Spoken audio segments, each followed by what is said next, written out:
Hi everybody. I'm here to give you a little information about a form that the state requires all real estate agents to get initialed by their clients when they start working with them, either to sell or buy a home. It's called the Information About Brokerage Services form. So I want to explain to you what it's all about. So let's go. Alrighty. What you're looking at here is the Information About Brokerage Services form. I know a lot of you may have been asked to sign this if you've been looking to hire a realtor or a real estate agent to sell or to help you buy a home. He's probably said, I need you to initial this form for me before we can look at any homes, or I can put your house up on the market. And I'm going to give you a reason why. My name is Paul Castilla. I'm a realtor with Caldwell Banker D. & Harper Realtors right here in San Antonio. And I just want to give you the basic information about this form and why it's required for you to initial it before you can move forward in looking for a home or selling your home. Now, the main reason is that Texas law requires all real estate license holders to give the following information about brokerage services to prospective buyers, tenants, sellers, and landlords. So there you go. It's required by law for us as agents to get this initial to confirm that we gave you this information that's all below here. Now I'm going to go over this information to give you a better understanding of what it means. Okay, there are types of real estate license holders. There's a broker and there's a sales agent. Now the broker is responsible for all brokerage activities, including acts performed by sales agent sponsored by the broker. And there's a sales agent who must be sponsored by a broker and works with clients on behalf of the broker. Okay, then there's our broker's minimum duties required by law. So our minimum duty to any potential client, we put the interest of the client above all others, including the broker's own interest, inform the client of any material information about the property or transaction received by the broker, answer the client's questions, and present any offer to or counter offer from the client, and treat all parties to a real estate transaction honestly and fairly. Now, a license holder can represent a party in a real estate transaction through these four means: as an agent for seller landlord, as agent for buyer tenant, as agent for both, or as a sub-agent. Let me go over and kind of explain what each one is. As an agent for the owner, seller/landlord, the broker becomes the property owner's agent through an agreement with the owners, usually in a written listing or to sell or property management agreement. An owner's agent must perform the broker's minimum duties above and must perform the owners of any material and must inform the owner of any material information about the property or transaction known by the agent, including information disclosed to the agent or sub-agent by the buyer or buyer's agent. So this is where you hire an agent to work for you by signing a written listing to sell or property management agreement. This is where you agree to hire an agent to sell your home or to manage your property. As an agent for buyer's tenant, the broker becomes the buyer's tenant agent by agreeing to represent the buyer, usually through a written representation agreement. A buyer's agent must perform the broker's minimum duties listed above and must inform the buyer of any material information about the property or transaction known by the agent, including information disclosed to the agent by the seller or seller's agent. So by signing a representation agreement, which means that you agree for me to represent you in any transaction in buying a property or renting one, that I am obligated to give you any information that is disclosed to me by the seller or seller's agent. So I'll be working directly for you and not the seller. As agent for both, intermediary.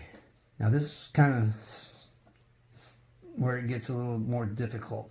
To act as an intermediary, the broker must first obtain the written agreement of each party to the transaction.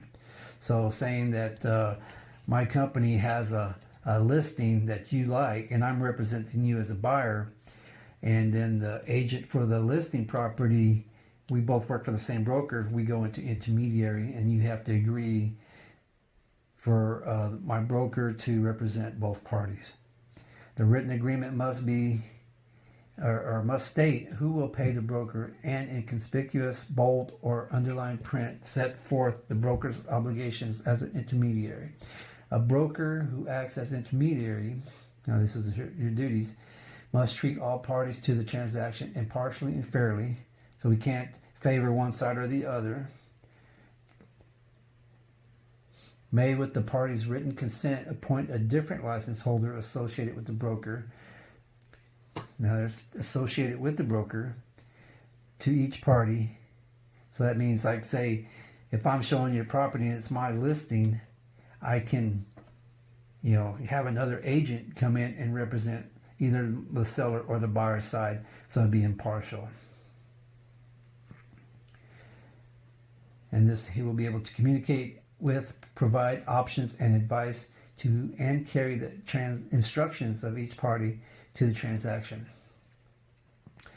Now, either side must not, unless specifically authorized in writing to do so by the party, disclose that the owner will accept a price less than the written asking price, or that the buyer tenant will pay more than the price submitted in a written offer, and any confidential information or any other information that the party specifically instructs the broker in writing not to disclose unless required to do so by law. So that's self-explanatory right there. So in other words, if I have a listing and you're my buyer and you want to buy the house that I have listed, you can either in writing agree to work with me on both sides, or we can assign another agent under my broker in my company to represent either you or the seller in this deal. As a subagent, a license holder acts as a subagent when aiding a buyer in a transaction without an agreement to represent the buyer. A subagent can assist the buyer but does not represent the buyer and must place the interests of the owner first. So if you are interested in buying a home and I'm showing it to you and you haven't signed a written buyer's agreement with me, well, my obligations is to the seller. So I am not able to disclose any information to you or anything that I know about the property without you signing an agreement for me to represent you on your behalf.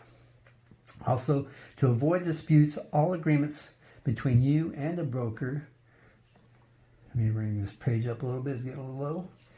To avoid disputes, all agreements between you and the broker should be in writing and clearly establish the broker's duties and responsibilities to you and your obligations under the representation agreement. Who will pay the broker for services provided to you, which is usually the seller, when payment will be made, and how the payment will be calculated. License holder's contact information. Now, I'm the license holder, and below is all my contact information.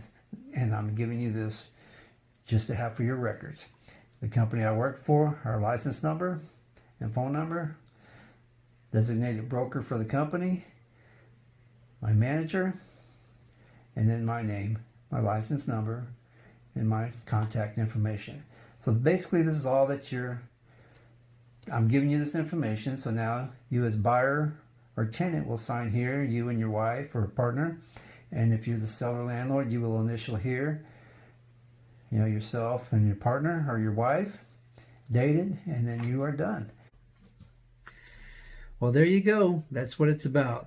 So hopefully you're more informed as a consumer and got the information you need to get out there and start looking for a home or to put your home on the market to sell. If you have any other questions on this forum, please give me a call or text me or email me. My information was on the video. Or on any other forum you may have questions about, please contact me.